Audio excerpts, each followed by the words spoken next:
Welcome to The Longer Game, the only show that's dedicated to the future of retail.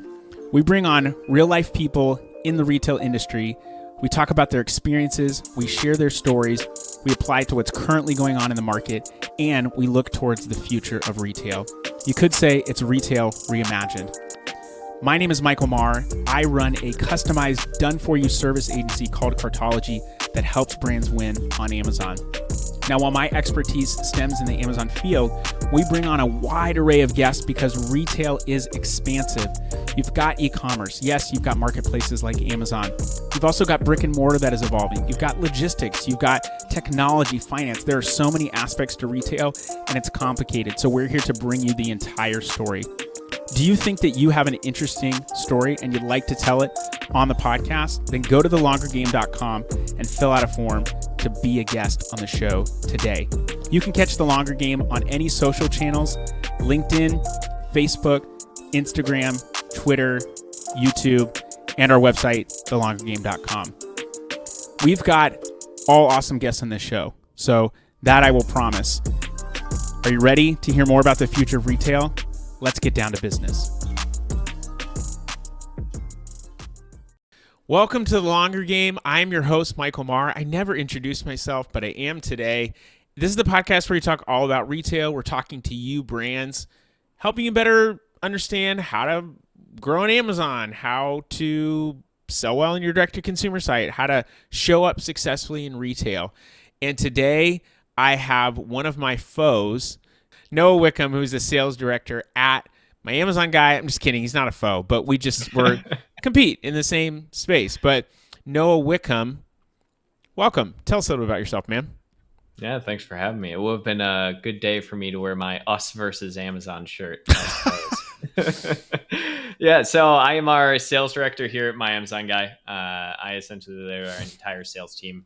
My background is varied as far as e-commerce goes, not just Amazon space, kind of all over the place with, I was telling Michael a little bit earlier, brands of my own, resale of trading cards on eBay, drop shipping, working with other brands, working with other agencies, even consulting, everything in between. So I'm all over the place as far as what I have done, and it's still a lot that I probably haven't done as well because it's such a large space. But yeah, happy to be here with you.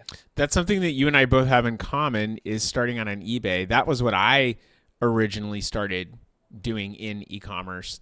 And I just started, I don't know why you ended up getting started, but I started because I just hated my job at the time. And I was like, I need to do something different. I was familiar with selling on eBay, but it was buying and selling music equipment. And I would maybe take something from a pawn shop or a thrift store and fix it up a little bit. I'd write music or record with it. And I'd be like, all right, I'm done with this. And then I'd sell it, and I'd usually turn a profit on it. But I had a friend who, he knew the space and was selling new goods. And I was like, tell me more about that. Tell me about what you're doing. And he hated his job. And so as an accountant, and then he ended up starting his own business and has been very successful since. But yeah, he showed me the tricks of the trade, and that's what ended up getting me into it. I mean, it was kind of for me as well, right? I mean, the biggest thing for me actually was at the time that what really started is I went to a garage sale, and at the garage sale, there was this giant box of Yu-Gi-Oh cards, and it had like 10,000 cards. It was just a mother who was getting rid of her, son's collection or something, who knows, right? And they sold me the entire box for like $50. Whoa! I don't know what those cards go for, but that sounds like it was a good deal. Oh, great. It was greatly profitable. And that was the type of thing where I started like looking at it, and I'm just like, how do I sell these? Right. And I went to one card shop, right. And I was like starting to look at it, but all those card shops for like bulk cards, anything, they want to, give you like 1 cent per card or something. Right. Really? So one of the big thing, it's awful. And so what I would start doing is I was like, let me look on eBay.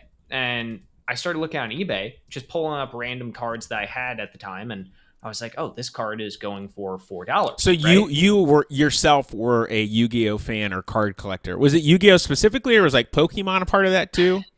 I didn't get into Pokemon really. I was Yu-Gi-Oh at the time. Forget my ignorance on any like anime related stuff. I feel like that's anime, but I could be wrong. Not really. Okay. I still do some card stuff, so I do Look at Magic that. the Gathering nowadays. You've got your cards right there. Okay, then what's the category for that? If Yu-Gi-Oh is not anime, what would you consider it? I guess technically Yu-Gi-Oh does have a show, doesn't it, for anime? You got me there. You got me there on that one. I didn't take like 9 years of Japanese for nothing. Well, there you go. See, I can't speak a lick over here, but I'd play the game. It's okay. I can't speak very much anyway. I was part of my major in school, which I've still yet to use, but you never know. You could come in handy, maybe even today. Amazon Japan's popping up these days. 4th largest marketplace. Now's a good time. I think it might even be the 3rd largest now. See, I said that recently, and someone fact-checked me, and they were like, no, it's still 4th, because it's like just barely trailing behind UK. Are you sure? I thought so. That too. was like 2 years ago that it was trailing. I thought so too. Unless maybe they were looking at wrong data set, or they sent me a wrong data set, but it was 4th last time because I said the 3rd and somebody fact checked me. I'm like, okay, well, whatever. Who cares? Who cares? It's so close. Yeah. It's so close to being the truth. It doesn't even matter. But yeah, anyway, so the cards. And so I just started seeing it on eBay. I saw what was selling. I was just like, I can sell this. I ended up losing a bunch of money and almost getting kicked off eBay though for it. Like when I first started. Really? Yeah. Why? Because I was shipping the cards in regular like paper envelopes. And as you can imagine, people who are buying cards online do so because they likely are trying to collect the card. Oh, things were getting bent and stuff. Quite bent. And Yeah. so I got a ton of just like chargebacks right away. And so I very quickly invested myself some hard sleeves, and we were back in business from that point on. But yeah, that was kind of my first endeavor into the e-commerce world. And it was more so by chance. It wasn't something I was like, I want to really do this. It was just kind of a, happenstance thing. And here we are today. So you weren't even planning on getting into it. You were like, yo, I'm going to buy and sell these cards, and boom. I mean, honestly, growing up, I always thought I was going to be a computer programmer. That's my whole story of like growing up. I always wanted to be a computer programmer. Okay. The reason I wanted to be a computer programmer is actually really dumb. I didn't realize it was really dumb until later in life. And it was because when I'm growing up, I was like 5 and I saw Bill Gates giving a talk at one point in time. And it was like labeled like richest man in the world's like advice for people. And I started reading about Bill Gates, who is like the richest man in the world. He's doing all this philanthropic stuff. I'm like, that's super cool. I want to do that. Right. Thing is that I somehow correlated Bill Gates starting Microsoft as a computer programmer with that means the richest man in the world, when being a computer programmer is not at all what made Bill Gates the richest man in the world. And also, getting into business is what did. Like, we're talking about like less than 1% of people. And when people look at it feels like sometimes a microcosm for being an entrepreneur. Like someone looks at Elon Musk or the Mark Zuckerbergs of the world. They're like, man, I want to be like that guy. And it's like, you are probably not going to. I'm not saying you couldn't or you can't, but you probably won't. And most people don't start companies to make them billion-dollar companies, and the likelihood of that happening is so small. I'm not saying don't dream big, because I do think people should dream big. I believe God wants us to dream big dreams so that he can show up and help support us. However, I don't think most entrepreneurs have that experience of like 0 to $1 billion and even know what that's like. That's a totally different realm. It's complete going. I think, especially once you kind of get into the entrepreneurial spirit, whether it be online, whether it be, software, whatever you're doing, the difference between like making your first $1,000 in sales and making your first 10,000, 100,000, $1 million, like all of those are huge benchmarks.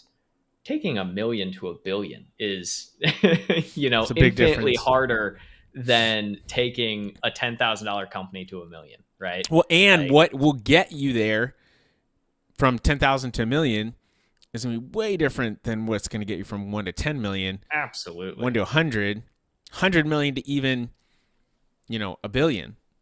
Yeah, and I mean, you can have all of the drive in the world. You can be, one of the smartest people in the world, super savvy, and tons of those people still don't make it to that point, right? And I think there's a lot. I've always thought there is a large amount of, luck that is everything. There's an entire study that's been done about the idea of like luck because it's this fake thing that doesn't exist, right? And how the idea of like we've essentially created it as humans around what makes someone lucky, and how much if we put like all the skills that people have on a bar scale of like 1 to 100, and then like added a bar for luck specifically, it's this whole thing of like 9 times out of 10 somebody who has a slightly higher luck factor but lower skills overall ends up beating out the competition and whatnot, which I always found super interesting. And I Yeah. think it's true because you can do all of the right things, and you see people do it all the time, but there is that saying of right time, right place, right? And That was going to be my next point is part of the luck factor. I don't even know if I mean, certainly there could be some people that are more lucky than others. But when you think about luck, part of it is timing. Like someone like Jeff Bezos, who sees what the internet has potential to do and then taps into that. That was timing. That was just absolutely. incredible timing. I think even for like our industry, like with agencies, the amount of agencies that are huge ones at this point in time, they're doing $5-10 million a year that didn't exist up until like 2019, 2020, right? And it just so happens what happens in 2020, the entire e-commerce space blows up with new sellers and everything. And it's like, oh well, yeah. It was just these people probably wouldn't have done nearly as well as they did if it wasn't for that happening, right? And so timing is, yeah, I think huge aspect all the time. Let's talk about agencies and let's talk about just the Amazon space in general. You know why? Two agency guys talking about agencies. We're going to talk about it because it's my podcast and I tell you what to say. Well, I don't tell you what to say, but I can direct the conversation wherever I want. So it could get kind There of you go. crazy. What I wanted to talk about is maybe a decade ago, there were a couple of agencies around. Yeah. Not a ton, but a couple. And even agency might not be the right word. There were a couple of like software providers that had a kind of an agency component to them, but there was certainly a Wild West vibe of standards. There were not a lot of people that were talking about here's what I'm doing, here's how to do this thing. And Amazon doesn't teach you how to be successful on their site. Otherwise, everyone would just be, reverse engineering it. There was someone who's now a friend of mine, Chad Rubin, who was talking about it when he started up Crucial Vac and then turned it into Think Crucial because they were doing coffee filters and other stuff like that. And I enjoyed reading what he was saying, and it was super helpful. And then it was like, you just got to go figure it out. So there was this Wild West component of sorts. Amazon, even just the past 2 to 3 years, has become like a more traditional retailer. That means fees, how they charge, their systems, the scale at which they do things, but also more recently, Amazon is starting to become a little bit more official from the partner perspective as well too. Starting to put a little bit more regulation on that, on that stuff. And I'm curious what your thoughts are. I mean, I agree, right? So I look at myself having I started a consultancy because I didn't even call it an agency at the time because it was just me. I was just consulting with people. And then, at some point in time, a client would ask me, hey, can you do some design work for me? I'm like, no, I'm the least, artistic person that I know. So let me hire somebody and, do that. And at the time, I ended up building up to, I only had, 8 employees and whatnot, and a small portfolio of clients we're dealing with at any time.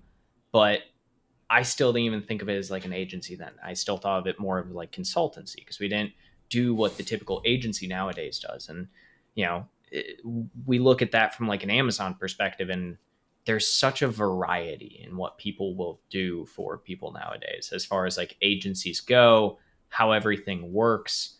And Amazon introduces things where essentially they're trying to, I think they're trying to get into a realm where they try and curtail that. So there's a popular thing. I was watching Scott Needham recently, if you know Never him. heard of him.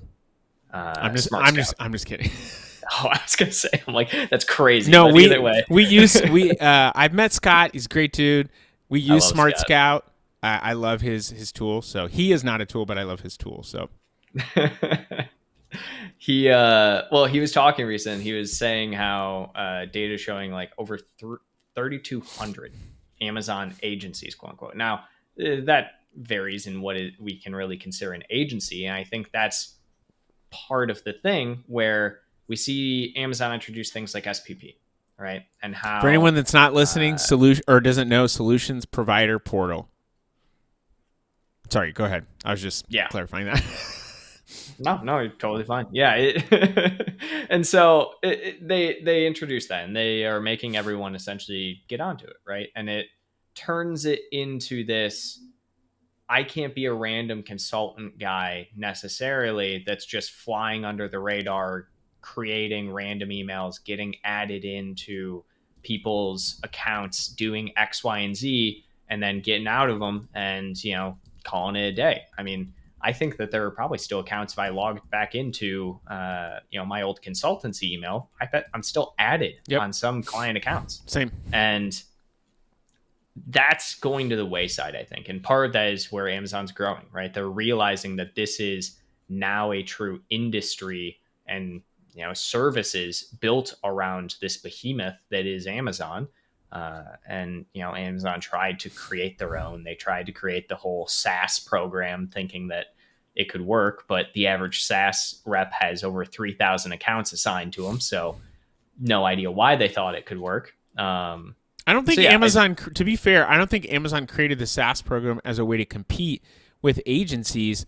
They did it as a way to give additional internal resources and, of course, generate revenue in the same way that they'll run DSP for people if you don't have an agency that can run it for you. So SaaS is somewhat complementary. They're also not going to do stuff for you. They will only advise. They're not going to go in and run your ad campaigns. It's additional resource. So I always saw it as complementary, not as something that works against an agency. But I think that Amazon has known for a long time that there's this ecosystem outside.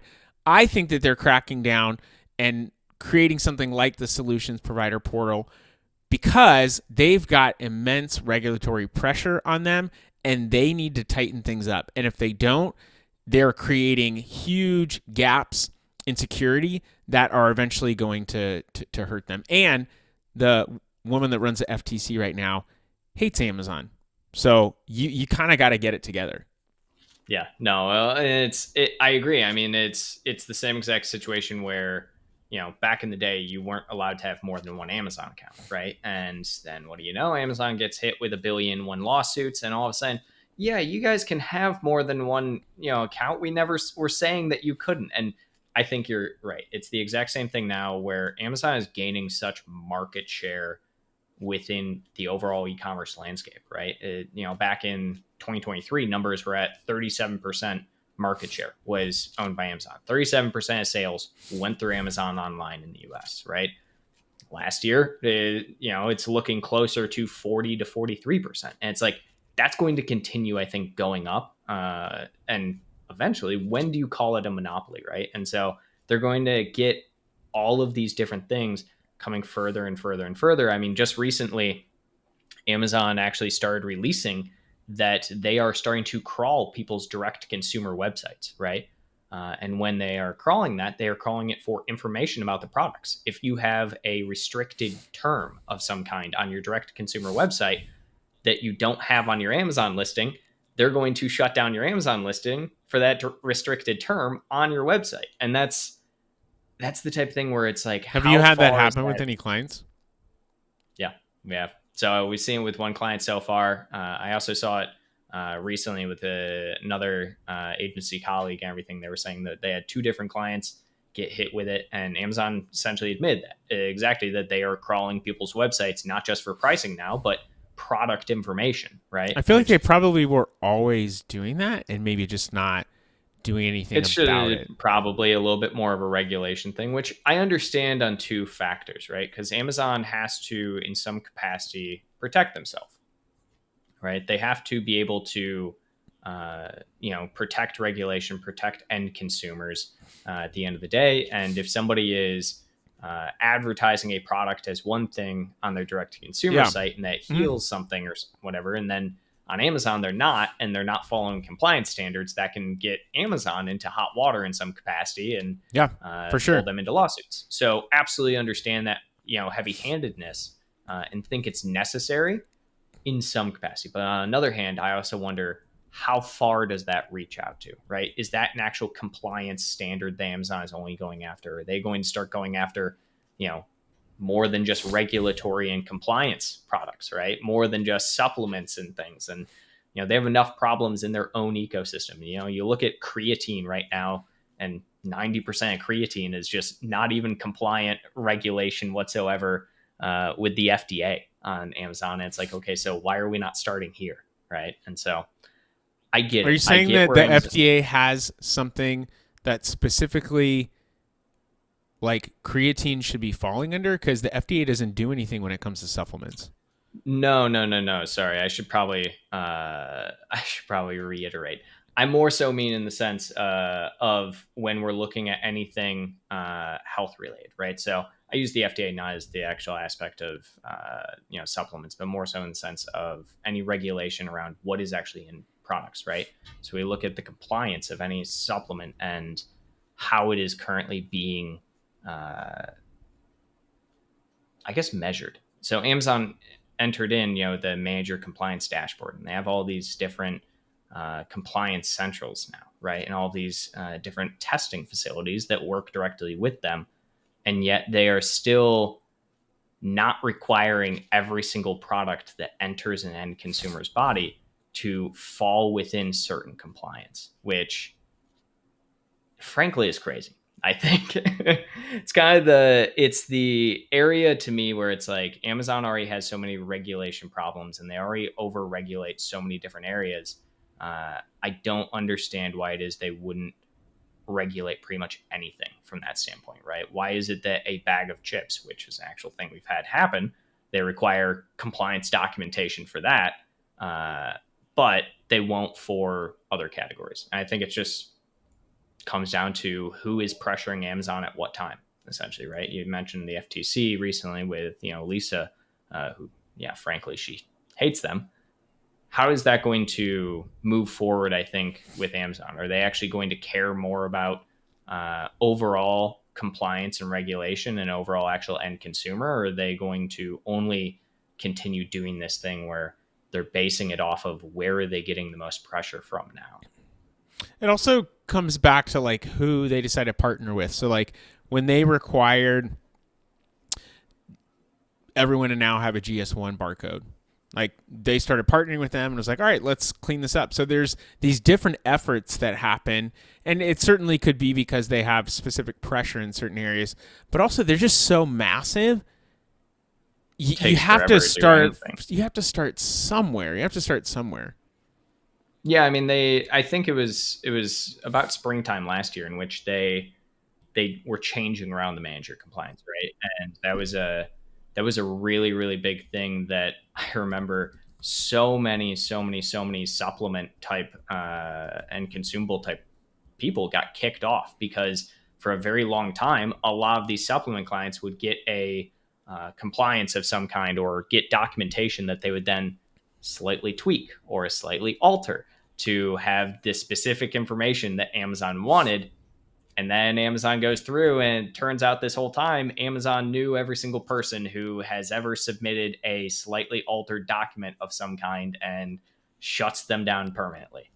And that happened just in a sweeping wave. And they do that every so often with like zero notice. And it's one of the main reasons I always tell people, like, hey, don't try and fool Amazon, because 9 times out of 10, they probably know that you are doing the thing improperly. They just don't care. Or And they once just they haven't double checked you, or they haven't done anything about it. exactly. And once they do, you're screwed and you can't do anything, right? Because now you've officially broken their policies. And Amazon really just goes by the idea of you're guilty until proven innocent, right? And that's the easiest way they protect themselves. And that's who they care about at the end of the day. It's themselves. They don't care about, anybody else. You don't think they care about the consumer at all?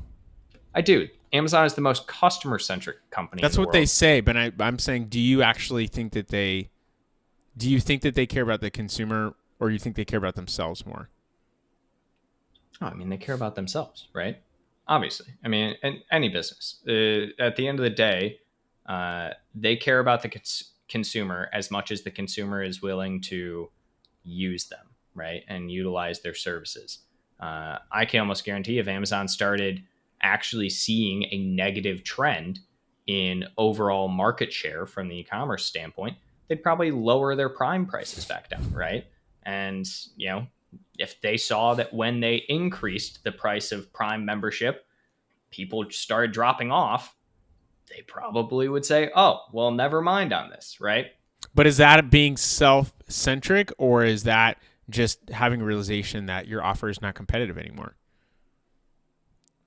It's a good question. I would probably put it in a mixed bucket, right? You can't necessarily just No mixed buckets, Noah. We've got black and white. That's we it. stand black and white. There's no gray, Michael. I think that Amazon, of course, does care about themselves. Yeah. But I think that they really, truly, when I say they, I mean the whole organization, but really it stems from Jeff Bezos. Yeah. His obsession with the customer, I think, was very much felt in a smaller organization, but it's really hard to create and maintain culture in a large organization. Very, very challenging to do. And so I think some of that has dissipated or is not as strong. But internally, everything has to be framed according to their core values. Everything has to be framed in accordance with being focused on the customer. So I think that obsession about the customer, it is self-serving in some ways, but I think it actually has made them, I think it has made them successful, and that they obsess over it so much because they know that they will end up getting a good result. I don't know that it's only self-serving, but of course they want to do it so that they can be successful. But I think that they're so focused on the consumer, or the end user, that's what has helped them to be successful. So you have to have that in order to be as successful as you are. And that's what partially has made them a bad partner to work with at times, because they have not cared traditionally about the seller. And I think that's gone a long ways in the past, even just 5 years. Amazon opening up, access to more account health people. And of course, there's been some, stuff that has not been super helpful, like, hey, we're not going to suspend your account. And then they suspend your account. They don't give you the notice that you need. But they have certainly given a lot more leeway in those areas, given people opportunity to defend themselves instead of just coming right out and saying, all right, we're suspending you. So like, there's a lot that has changed. Buy with Prime, I think, is a way that they extend themselves to the seller, to the brand, so that they feel a little bit more helpful in that regard. So they've made a lot of changes in that regard as well. I'll play a little bit of devil's advocate there. Let's go. I agree that I think that is something that Jeff does. And like the idea of in any organization looking at culture, it's always top down, right? It is absolutely always top down in organizations. And yeah, once the further down you go, the harder it is to reinforce that culture overall. Looking at someone like Jeff Bezos and what he wants to do, I think of something like the recent tariff thing, right? Where Amazon was looking at putting the price and the cost of what the tariff was going to, cost the end consumer on that. And Yeah. now the question is, was Jeff Bezos wanting to do that to be doing that for the end consumer? I think he was. I think he wanted to have end consumers understand what the impacts of certain things were at the end of the day. But then the question then begs, why back down from that, right? Like, what is, if his ultimate goal is at the end of the day to do what is best by the consumer, and he thinks that is what is best by the consumer, why back down from that when, having a conversation? Who knows what the conversation was, I should say, but that's the type of thing where I wonder, was that in the best interest of Amazon trying to come off as, and I think it is, it's kind of self-centered in the sense of Amazon always wants to come off as like the best friend of the end consumer, right? At all times. And I think that in that same capacity, they do things like that, yes, serve the end consumer in some capacity, but there's still that always going to be that underlying of like, it serves themselves more. Well, I think right? that was definitely more self-serving.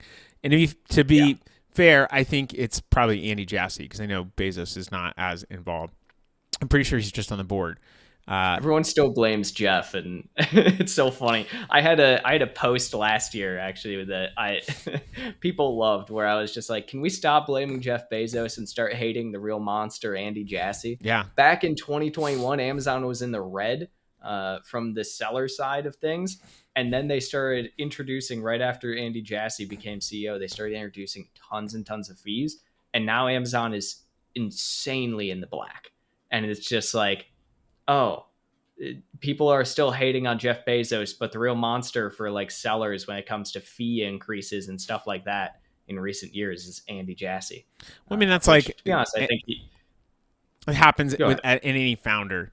I feel like and you're around for such a long time. It's hard to not associate with that. Like Howard Schultz with Starbucks, he didn't found it, but he took it on really, really early and was one of the main reasons why it got so big. But yeah, Andy certainly is behind a lot of that. I think it was probably more self-serving to put pressure on Trump to negotiate tariffs or to maybe do it sooner. So I think that, that was like self-serving, but disguised as, hey, just so you know, this is what tariffs are costing you right now.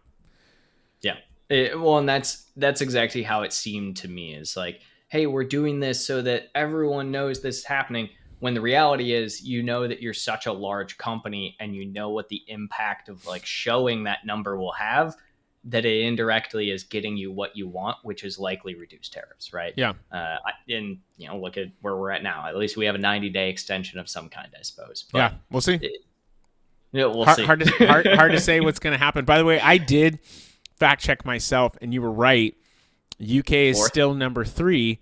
The margin is closing, but yeah, so close. UK is still close.